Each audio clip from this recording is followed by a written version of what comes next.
લોકશાહીનું સૌથી મોટું પર્વ લોકસભાની ચૂંટણી ખૂબ જ શાંતિપૂર્ણ રીતે પૂર્ણ થઈ અને એના માટે જે કંઈ ક્ષત્રિય સમાજની નિર્ધાર હતો એનું આયોજન હતું એ મુજબ અત્યાર સુધીની જે ચૂંટણી હતી એમાંથી સૌથી વધુ શાંતિપૂર્ણ રીતે પૂર્ણ થઈ. એના માટે સમગ્ર સમાજના પ્રજાના જુદા જુદા વર્ગો ધન્યવાદને પાત્ર છે અને મીડિયા ન પણ એમાં ખૂબ મોટો સહયોગ ને રોલ રહ્યો છે.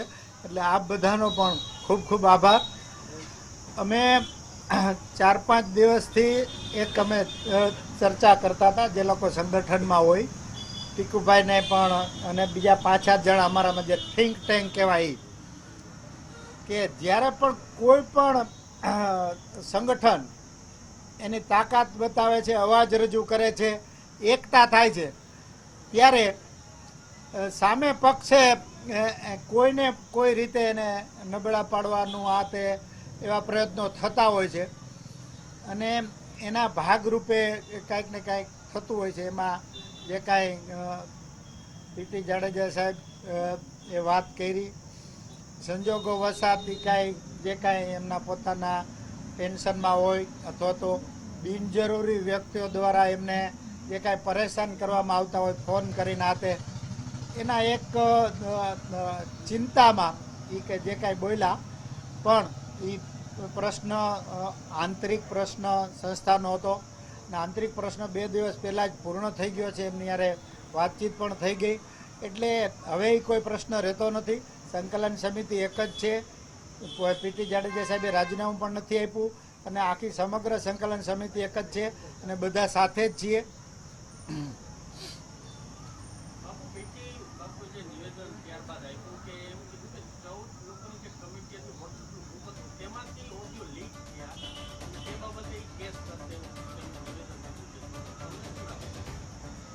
મને એ કાંઈ બાબતમાં કાંઈ એવું લાગતું નથી.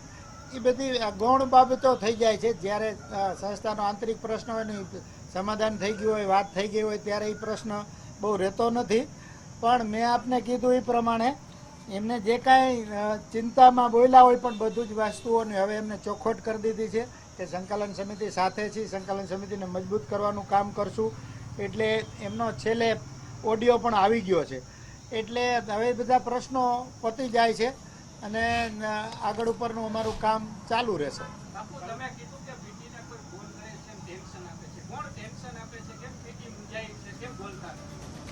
ના એ હવે એ ભૂતકાળની કોઈ બાનો તો જો ચૂંટણી હોય ને આપને બધાને ખબર છે કે આપણો મુખ્ય પ્રશ્ન શું હતો, કોઈ પક્ષ કોઈ સરકાર કોઈ વ્યક્તિનો વિરોધ કરતા અમારા માટે મુખ્ય બાબત એ હતી કે દેશમાં જે કાંઈ વાણી વિલાસ થઈ રહ્યો છે, નૈતિક ભ્રષ્ટાચાર થઈ રહ્યો છે એને માટે અવાજ ઉઠાવવો, એને અટકાવવું અને એના જ ભાગરૂપે આવી બાબતો થતી હોય.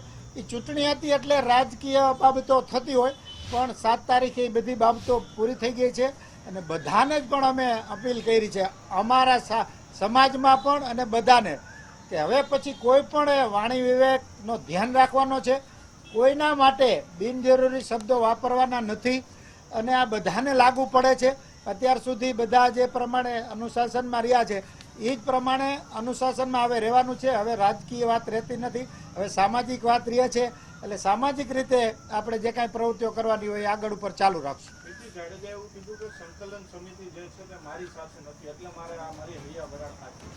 હા, એટલે એમાં શું બાબત છે, પરમ દિવસે પીટી જાડેજા સાહેબે મને ફોન કર્યો. હું ગામડે હતો પણ મારે પોતાને છે ને મને ઘણા ટાઈમે હું ગામડે ગયો, ખેતર ગયો હતો એટલે મને તડકો લાગી ગયો. અમારી અંગત બાબત છે પણ છતાં તમને ચોખવટ કરું છું. એટલે હું સૂઈ ગયો. એમને બપોર વાત કરી હતી પણ એમને જે અમારે નિવેદન બહાર પાડવાનું હતું એમાં મોડું થયું અને એમને ફોન આવતા હોય એટલે થોડા ટેન્શનમાં આવી ગયા હોય, બીજી કંઈ બાબત હતી નહીં. એટલે અમે કાલે એનું નિવેદને બહાર પાડી દીધું. પરમદી રાત્રે અમારી કમિટીમાં મૂકી દીધું કે સમગ્ર કમિટી એક છે, પીટી જાડેજા સાહેબ સાથે છે. એટલે સામાન્ય ગેરસમજણ જેવી વાત હતી એ બધી દૂર થઈ ગઈ છે. હવે કોઈ પ્રશ્ન રહેતો નથી.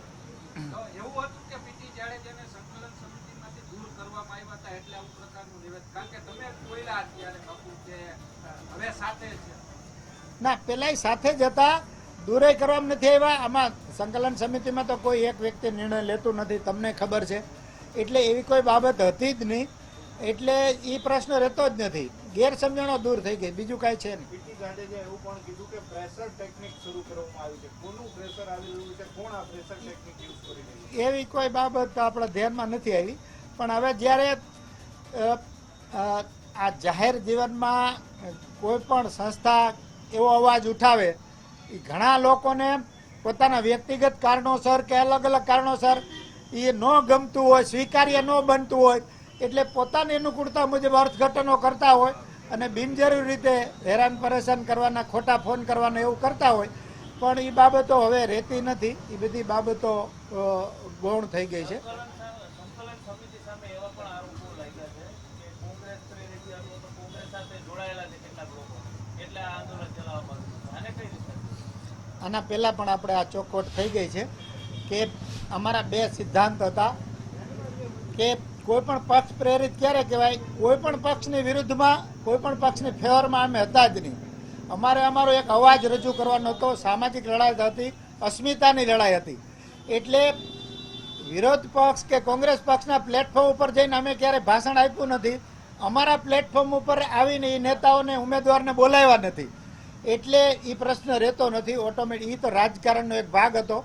અમે તો સામાજિક સંગઠન છે, એટલે દરેક પ્રશ્નનો રાજકીય રીતે કદાચ જવાબ પૂરતો ન હોઈ શકે. પણ આટલી બાબત છે. આ બધાનો આભાર. હવે મતદાન પૂર્ણ થઈ ગયું પછી હવે આ ઓડિયો ક્લિપ બહાર આવે તો હવે હું આંદોલન તમારું જે હતું નહીં, આ છે ને આંદોલન નહીં, સામાજિક લડત. સામાજિક લડત એક યા બીજા સ્વરૂપમાં જે કાંઈ આપણે જાહેર હેતુ માટે આપને હું ધ્યાન દોરું, વિનંતી કરું કે ગોપાલભાઈ ઇટાલિયનનો વિડીયો આપ બધાએ જોયો હશે. ગોપાલભાઈ ઇટાલિયનનો વિડીયો આપે જોયો છે ને? અને આના પહેલાંની ચૂંટણીઓ મોટાભાગના લોકોએ જોઈ હશે. મોટાભાગના જોઈ છે ને બધાએ, કે નથી જોઈ? સૌથી સારી ચૂંટણી, સૌથી શાંતિપૂર્ણ ચૂંટણી આ વખતે પૂરી થઈ છે ગુજરાતમાં. એટલે એક વસ્તુ તો આપણે સ્વીકારવી પડે કે આપણે જે કાંઈ કર્યું એ દેશ હિતમાં, પ્રજા હિતમાં કર્યું છે અને એ બધા માટે સારી નિશાની છે. અને એના જ માટે આપણે કામ કરવાના છીએ. એ મુદ્દાને આપણે પ્રાધાન્ય આપીએ. બાકી નાના નાના મુદ્દાઓ ગૌણ છે. કોઈ વ્યક્તિગત હેતુ માટે કાંઈ પણ કરતા હોય.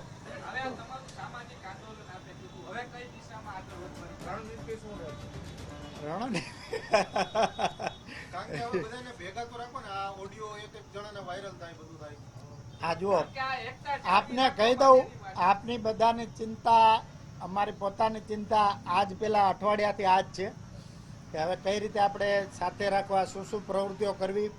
અત્યાર સુધી જે સારા પરિબળો, સારા વ્યક્તિઓ, પ્રજા હિતેચ્છુ લોકોએ અમને સાથ સહકાર આપ્યો છે, માતાજીએ અમને બળ આપ્યું છે. એ જ બળથી અમે અમારો હેતુને ધ્યાનમાં રાખીને કરી શકશું તો કાંઈક ને કાંઈક સારું થશે. કોઈ વ્યક્તિગત લાભ માટે નહીં, કોઈને હાનિ પહોંચાડવા માટે નહીં, કોઈને નુકસાન પહોંચાડવા માટે નહીં, પણ દેશ માટે, સમાજ માટે સારી વસ્તુ કરવાનો હેતુ છે. એ હેતુ માટે આપણે જાળવી શકીએ. આપ બધાની પણ એમાં શુભેચ્છા અમને મળે, સહકાર મળે. આભાર, થેન્ક યુ, જય માતાજી. હવે તમને જો હવે હા કહી દો. હાલો. રાહુલની અને અન્ય 5 લોકોના પુરાવા પણ પીટી જાડેજાએ એવું કહ્યું ઓડિયોમાં કે અમારી પાસે ખુલ્લા પાડીશ. તો એ શું છે? કમ્પ્લીટલી ખોટી વાત છે. કોઈનું પણ નામ લેવાય નહીં. કમ્પ્લીટલી ખોટી વાત છે અને એવું કાંઈ છે નહીં. અને એ